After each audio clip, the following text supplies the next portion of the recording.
Saat ini teman-teman sudah melihat layar tampilan Primavera. Ini posisi ketika sudah login ya.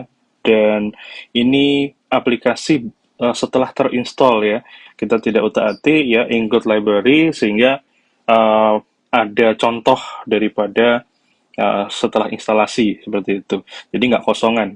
Ya kita lihat di sini uh, ada EPS yang existing di situ. Nah, dalam praktek kali ini, dalam video ini, kita akan membuat proyek ya. Kita bukan menggunakan yang sudah ada, kita membuat dari baru ya. Kita menggunakan case study satu untuk membuat proyek. Dan di situ kita menggunakan objektif satu ya. Objektif satu di situ ada beberapa detail ya. Detail untuk proyeknya di situ IPS-nya harus Reno ya, project ID-nya harus Reno XX min 1, XX itu student ID. Nanti kita pakai di contoh ini saya menggunakan student ID 01 gitu ya. Lalu ada project name, ada project land start, ada responsible manager gitu. Oke, kita mulai dari yang paling bawah dulu ya. Di situ ada responsible manager. Ya, kita perlu manajernya dulu kita set, kita buat dulu ya, baru kemudian kita buat projectnya. Ya. Jadi orangnya dulu ada gitu ya. Untuk membuat responsible manager, teman-teman bisa ngeklik di atas ya, klik enterprise, lalu klik yang bagian OBS ya. Di situ kalau teman-teman cari kan belum ada responsible manager student, kalau di sini ada student XX ya, atau dalam hal ini kita menggunakan ID kita sendiri ya. Ya, di sini saya pakai student 01. Di situ kalau kita cari student 01 udah ada belum ya? Ternyata belum ada gitu ya. Maka kita buat dulu ya. Kita tambahkan baru, kita klik add ya, akan muncul OBS, new OBS seperti itu. Ini bisa dipindahin sudahnya.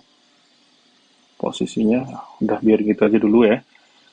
New OBS, nah tapi kita mau ganti ya. Maka OBS name-nya kita ganti student 01. Oke. Student 01 tapi di atas belum keganti nih gitu ya. Jadi kita klik modify. Nah, klik modify. Ya, kalau mau nambahin deskripsi, student 01 itu siapa, ngapain aja gitu ya. Bisa ditambah deskripsi di situ. Atau kalau tidak, ya ini bisa di skip, kita klik OK. Ya, langsung terganti ya, namanya diperbarui menjadi student 01. Oke, ini kita tutup ya. Nah, lalu kemudian yang selanjutnya ya kita buat EPS. EPS, project dan seterusnya ya. Nah, Oke, kalau kita membuat EPS, kita ini copy aja dulu.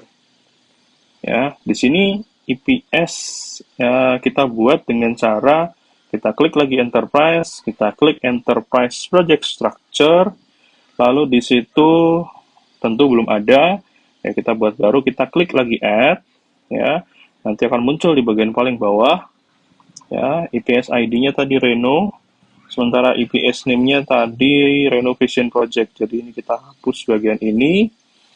Nah, karena tadi juga kita sudah membuat responsible manager, kita bisa memilih. Kita klik di sini, yang bagian tombol.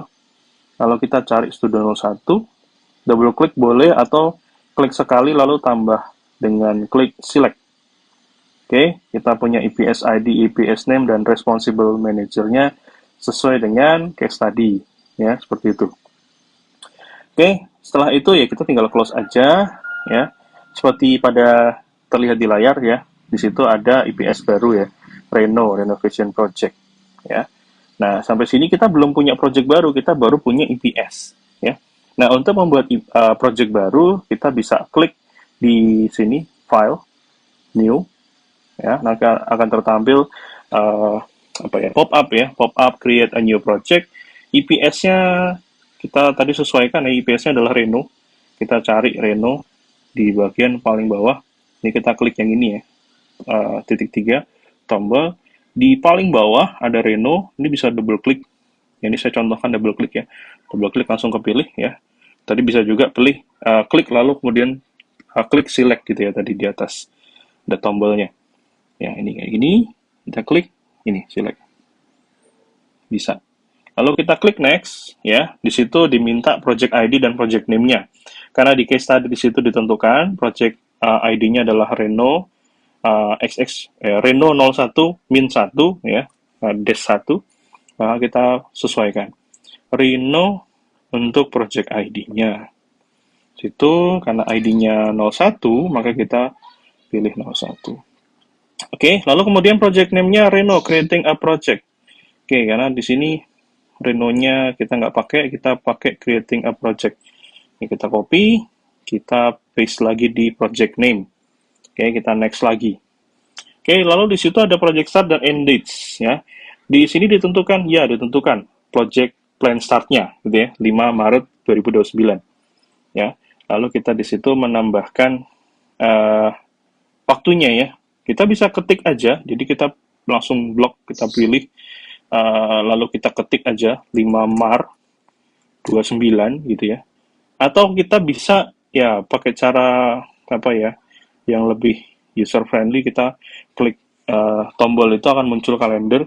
Kalau kita pilih ya bisa pilih seperti ini, tahun ya, lalu pilih Maret ya, Maret terus tanggal berapa 5, lalu select ya. Nah di situ teman-teman juga bisa menambahkan hour ya, jadi mulai jam berapa ya. Sementara tidak kita butuhkan, kita tidak set, lalu must finish by-nya di case tadi juga tidak di set, maka kita bisa skip saja ya. Ini bisa di skip must finish by-nya, kita next lagi ya. Responsible manager-nya karena tadi IPS-nya kita sudah pilih, maka ya IPS-nya nyangkut ke responsible manager-nya, jadi kita nggak perlu milih-milih lagi sebenarnya, jadi sudah di set secara default ya.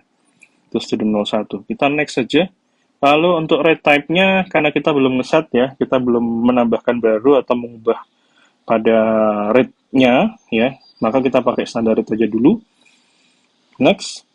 Lalu congratulations ya, project baru sudah dibuat, kita klik finish. Ya di situ sudah muncul ya project baru. Oke. Nah, untuk bisa mengakses project ini, teman-teman bisa klik di ya bagian mana saja sih. Ya, ini di klik kanan di bagian di situ ya. Diklik, dipilih, lalu diklik kanan, open project. Ya. Nah, di situ akan muncul tab baru ya, tab aktivitas ya. Di situ teman-teman bisa menambahkan aktivitas apa yang ada di proyek dan detail-detailnya seperti apa. Ini kaitan dengan aktivitas. Kalau kaitan dengan proyek, kita bisa kembali klik di sini. Nah, di sini sudah ada di bagian bawah ini ya, detail daripada proyeknya. Ya, ID-nya tadi yang kita set, project name-nya, statusnya aktif atau tidak ya, bisa di set di situ. Lalu check out status ya, ada check out by siapa, nanti date check out. Ya, ini leveling priority-nya berapa ya. Wah, kalau ada URL bisa di set, ada notebook, catatan, ada budget log ya. Lalu ada spending plan, lalu budget summary ya, ada tampilan-tampilan untuk budget di situ. Kita bisa set budgetnya sekarang berapa ya.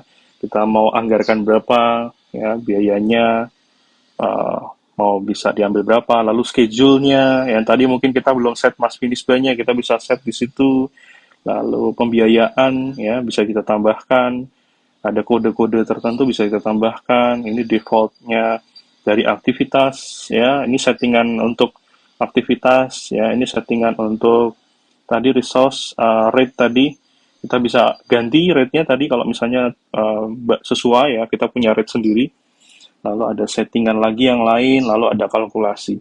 Ya, kira-kira begitu yang bisa diproses ya di dalam bagian ini ya untuk membuat proyek ya. Sementara itu dulu ya, terima kasih sudah mengikuti video. Selamat mencoba, semoga berhasil.